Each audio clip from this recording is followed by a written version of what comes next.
देश में नफरत इस हद तक बढ़ जाएगी कि हमारे भाइयों के बीच में एक दीवार बना दी जाएगी। क्या मुसलमानों को इस देश में कोई हक नहीं लेने दिया जाएगा? क्या इस देश में मुसलमान अब राजनीति में अछूत हो जाएंगे? नमस्कार दोस्तों, मैं हूं संजय शर्मा और आप देख रहे हैं 4PM न्यूज़ नेटवर्क। बचपन में जब हम स्कूल में पढ़ते थे तब लोकतंत्र की परिभाषा पढ़ाई गई थी, आज भी पढ़ाई जाती है। लोकतंत्र मतलब जनता द्वारा चुनी गई जनता की सरकार जो जनता के लिए काम करेगी। यानी लोकतंत्र की पहली सीढ़ी है जनता द्वारा सरकार का चुना जाना, यानी वोट डालना। चुनावों को लोकतंत्र का सबसे बड़ा पर्व भी कहा जाता है। अब किसी से वोट मांगनी है तो उसे कुछ देना होगा, उसके लिए कुछ करके दिखाना होगा, कम से कम कुछ अच्छा करने का वादा तो जरूर करना होगा।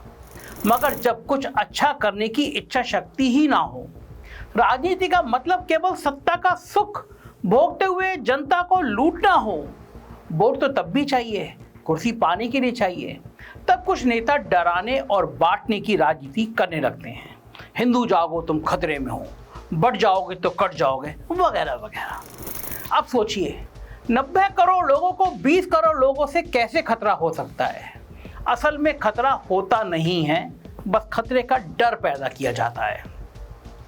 लेकिन जब वो डर भी कोई काम ना करे, जब एक समुदाय को दूसरे के खिलाफ गोलबंद करके वोट ना डलवा पाए, तब शुरू होती है लोकतंत्र की हत्या। कैसे, ये मैं आपको समझाता हूँ। जिस इंसान या समुदाय से वोट मिलने की संभावना ना हो, उसे वोट करने ही मत दो, उसे वोट डालने ही मत दो, उसे पोलिंग बूथ तक आने ही मत दो। आने की कोशिश करे तो डरा धमकाकर भगा दो। जब तक कोई राजनीतिक पार्टी इस तरह का हथकंडा अपने गुर्गों के दम पर करे तो उम्मीद रहती है कि प्रशासन इस तरह के लोकतंत्र को तार तार नहीं करने देगा, हर नागरिक के वोट करने के अधिकार को पूरा होने देगा। मगर जब सरकार के इशारे पर प्रशासन ही गुंडाई करने लगे तो लोकतंत्र बस षड्यंत्र बनकर रह जाता है। आगे बात करने से पहले जरा ये वीडियो देखिए।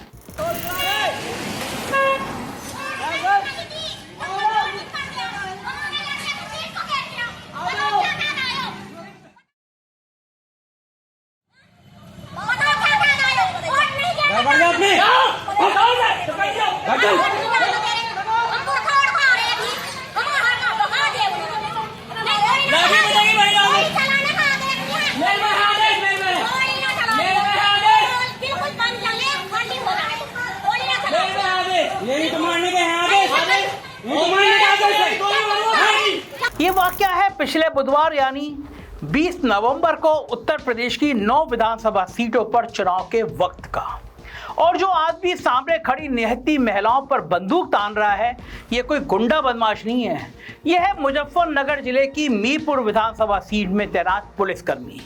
नाम राजीव शर्मा और पद है ककरौली थाने का SHO, यानी उस इलाके की कानून व्यवस्था को सुचारू रखने के लिए सबसे पहले जिम्मेदार व्यक्ति। लेकिन ये कौन सा कानून का पालन कर रहा है? पिस्तौल दिखाते हुए कह रहा है कि हमें आदेश है। ऐसा कौन सा आदेश हो सकता है जो आम आदमी को पिस्तौल की नोक पर वापस जाने की धमकी दे, उसे बूथ तक ना पहुंचने दे? लेकिन किसी भी नतीजे पर पहुंचने से पहले सभी पक्षों को सुनना जरूरी है। इलाके के SP अभिषेक सिंह ने बाकायदा प्रेस कॉन्फ्रेंस करके पुलिस की तरफ से सफाई दी। आइए उनकी बात भी सुनते हैं। ये वीडियो आधी है और इसको एक साजिश के तहत वायरल किया जा रहा है। पूर्ण सत्य ये है कि ककरौली कस्बे में एक ये सूचना आई थी कि दो पक्षों के बीच में झड़प हो गई है। जब पुलिस वहां पर मौके पे पहुंची तो वहां पे लोगों ने रोड जाम करने का पहले प्रयास किया और फिर जब पुलिस ने उनको वहां से हटाया तो लोगों ने पुलिस के ऊपर पथराव कर दिया, जिसके बाद पुलिस ने सूक्ष्म बल प्रयोग करके स्थिति को नियंत्रण में किया। परंतु जब ये वीडियो बनाई गई है तो उस समय उपद्रवी वहां से भाग गए थे, उन्होंने महिलाओं को आगे कर दिया था। इसलिए पूर्ण सत्य ये है कि पुलिस द्वारा वहां पर नियमों का पालन करते हुए चुनाव के दिन कानून व्यवस्था की स्थिति को सामान्य रखने के लिए पूर्ण कार्रवाई की है। इस प्रकरण में जिनके द्वारा भी पथराव किया गया है या उपद्रव किया गया था, उनके विरुद्ध FIR पंजीकृत कर कठोर वैधानिक कार्रवाई की जाएगी। यहाँ कुछ बातें ध्यान करने की हैं। अगर लड़ाई दो पक्षों के बीच थी तो उसकी वजह क्या थी, ये सामने नहीं बताया। और अगर दो पक्षों की ही लड़ाई थी तो पुलिस पर पथराव क्यों करेगा? और अगर मान भी लिया जाए कि पुलिस पर पथराव हुआ, क्योंकि पुलिसकर्मी भी वीडियो में कहता सुनाई दे रहा है कि पथराव का आदेश भी तो नहीं है। तो ऐसा पथराव किसी एक पक्ष ने किया होगा, फिर दूसरे पक्ष के लोग कहाँ चले गए, वो क्यों भाग गए, और जब दंगाई भाग गए तो पुलिसकर्मी की पिस्तौल अभी भी हवा में क्यों लहरा रही है। अगर आपने गौर से देखा हो तो देखेगा कि वहां खड़ी महिलाओं के हाथ में वोटर कार्ड और चुनाव की पर्ची है। महिलाएं साफ साफ कह रही हैं कि उन्हें वोट डालने दिया जाना चाहिए। उस वक्त पिस्तौल दिखाए जाने की कौन सी जरूरत है। और एसपी साहब वीडियो में कह रहे हैं कि सूक्ष्म बल का इस्तेमाल हुआ। मेरे हिसाब से ऐसा कोई पुलिस मैनुअल नहीं है जो सूक्ष्म बल के लिए पिस्तौल तानने की इस्तेमाल करने की इजाजत देता हो। फिर भी अगर आदेश के तहत ऐसा हुआ है तो सिर्फ वही सरकार ऐसा आदेश दे सकती है जिसने वोटर्स को डांटने, धमकाने और हड़काने की मंशा बना रखी है, कोशिश की है। मगर जब सफल नहीं हो पाई तो वो खुद डरी हुई है, कहीं लोग डर और नफरत की राजनीति के खिलाफ वोट करने ना आ जाएं, कहीं सत्ता की कुर्सी हाथ से ना निकल जाए। आइए पूरा वाक्य समझते हैं। 20 नवंबर को उत्तर प्रदेश में 9 विधानसभा सीटों पर फिर से चुनाव होने थे, क्योंकि 8 जगह के विधायक लोकसभा चुनाव जीतकर संसद में जा चुके हैं और एक विधानसभा सीट के विधायक को सजा हो चुकी है। अंबेडकर नगर की कटिहारी, मैनपुरी में करहल, मुजफ्फरनगर में मीरापुर, गाजियाबाद शहर, मिर्जापुर जिले में मझावन, कानपुर जिले की सीसामऊ सीट, अलीगढ़ में खैर, प्रयागराज में फूलपुर और मुरादाबाद जिले की कुंदर की विधानसभा सीटों पर ये चुनाव हुए। चुनाव हुए अच्छी बात है, मगर साथ में जो कुछ हुआ वो नहीं होना चाहिए था। चारों तरफ से और खासकर मुस्लिम बहुल इलाके में शिकायतें आईं कि पुलिसकर्मी मुस्लिम मतदाताओं को वोट डालने नहीं दे रहे हैं। ऐसा 2 तरीकों से अंजाम दिया गया। पहला ये कि सीधे पिस्तौल तान दी जाए या घरों के बाहर बैरिकेड लगा दो ताकि मतदाता वोट डालने के लिए बाहर ही ना निकले। लोकतंत्र की इससे बड़ी हार क्या होगी कि प्रशासन ये कोशिश करे कि लोग वोट ना कर पाए। दूसरा अपनाया गया तरीका था पुलिस द्वारा बुर्का पहनी हुई महिलाओं की तलाशी लेना और उनका चेहरा देखने की जिद करना। समाजवादी पार्टी ने बाकायदा चुनाव आयोग को मेमोरेंडम दिए हैं कि पुलिस को ऐसा करने से रोकना चाहिए। उत्तर प्रदेश के चीफ इलेक्शन अफसर नवदीप निरवा ने प्रेस नोट निकाला कि आयोग की तरफ से पुलिस को ऐसा करने की अनुमति नहीं है।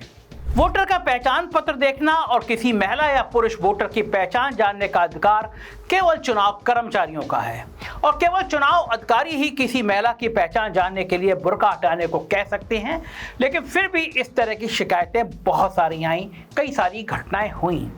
अगर शिकायतें बेबुनियाद होती तो चुनाव आयोग को एक्शन लेने की जरूरत नहीं पड़ती, लेकिन अलग अलग जिलों में आयोग ने 7 पुलिसकर्मियों को निलंबित किया।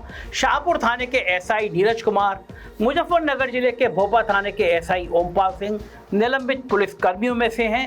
इनके अलावा 2 अफसर कानपुर से और 3 मुरादाबाद से हैं। लेकिन मेरा दावा है कि ये 7 लोग बहुत जल्दी बहाल हो जाएंगे। इन्हें भक्ति का इनाम किसी अच्छे थाने में पोस्ट करके दे भी दिया जाएगा।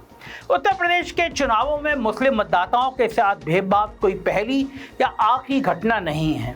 भारतीय जनता पार्टी की तुष्टीकरण की राजनीति हर थोड़े समय में ऐसे काम करती है। जिस तरह भाजपा बाकी पार्टियों पर माइनॉरिटी अरेंजमेंट के आरोप लगाती है, अगर भाजपा के मेजॉरिटी अरेंजमेंट के आरोप लगे तो कुछ गलत नहीं होगा। पिछले 1 दशक से लगातार चल रही बंटवारे की राजनीति करके भाजपा देश को एक अलग मुकाम पर ले आई है। आज एक आम हिंदू और खासकर शाम को गोदी मीडिया देखने वाला हिंदू इस बात से दुखी नहीं है कि उसके बच्चों के लिए अच्छा अस्पताल नहीं है, चलने के लिए अच्छी सड़क नहीं है, सांस लेने के लिए हवा साफ नहीं है। वो तो बस इस बात से खुश हो जाता है कि फलाना सड़क पर मुसलमानों को नमाज नहीं पढ़ने दी गई या फिर उनकी हज की सब्सिडी काट दी गई। इतना जहर समाज में भरा जा चुका है कि हम अपने दुख से दुखी नहीं हैं, पड़ोसी के दुख से सुखी हैं। यदा कदा सुप्रीम कोर्ट इस ओछी राजनीति पर टिप्पणी कर देता है। जैसे पिछले महीने सुप्रीम कोर्ट ने 2004 में यूपी मदरसा एक्ट को सही ठहरा दिया। इसके तहत मदरसों में पढ़ाई हो सकती है। हालांकि सुप्रीम कोर्ट ने साफ किया कि कॉलेज स्तर की पढ़ाई मदरसों में नहीं होगी। सुप्रीम कोर्ट तक मामला इसलिए पहुंचा कि इलाहाबाद हाई कोर्ट ने इस कानून को गैर धर्मनिरपेक्ष बताते हुए मदरसों को बंद करने का ऑर्डर दे दिया था।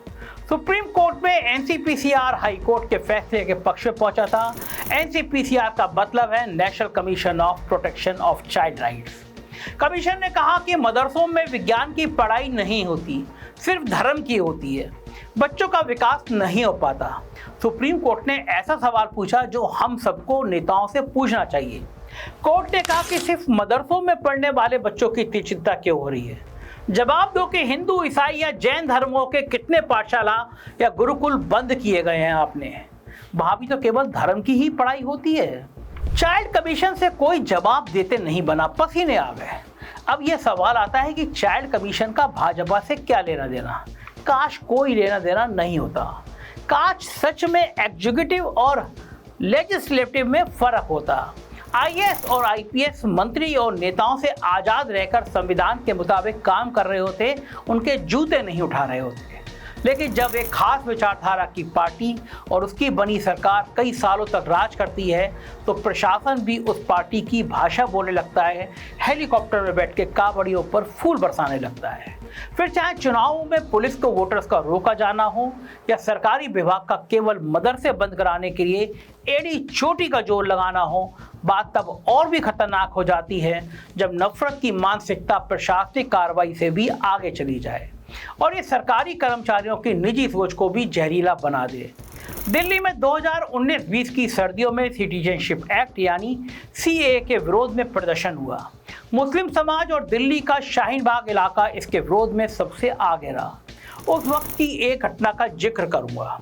कुछ घायल युवा जमीन पर पड़े थे और दिल्ली पुलिस के कर्मी उन्हें डंडे मारकर जन गण मन गाने को कह रहे थे। वीडियो डिस्टर्बिंग है, थोड़ा दिल मजबूत करके देखिएगा। अच्छी तरह गाना।